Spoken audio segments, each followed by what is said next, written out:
वो आकृति गायब हो चुकी थी, लेकिन उसका कहा हुआ एक एक शब्द पूरे जंगल में गूंज रहा था। हवा फिर से चलने लगी, जैसे जंगल ने सांस छोड़ी हो। लेकिन अब सब कुछ बदल चुका था। चारों जानते थे कि वो अकेले नहीं है।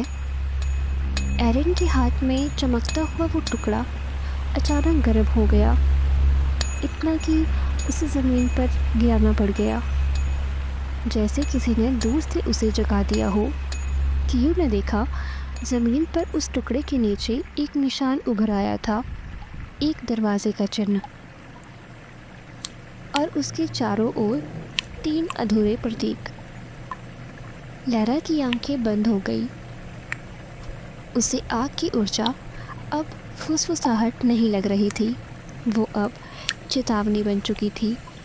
और मीरा, उसने पीछे मुड़कर देखा। पेड़ों की छाया अब सीधी नहीं गिर रही थी, वो हिल रही थी, जैसे किसी और की परछाई उसने उधार ली हो। तभी जंगल के अंदर से एक आवाज़ आई। कोई बच्चा रो रहा था। लैरा ने कहा, ये असली नहीं है। कियो ने कहा, लेकिन ये हमें बुला रहा है। और एरिन, उसने महसूस किया कि अगर वो उस आवाज़ के पास नहीं गए तो वो टूट जाएगा। चारों ने कदम आगे बढ़ाया। जैसे ही उन्होंने उस दिशा में कदम रखा, ज़मीन ने हल्की सी दरार ली।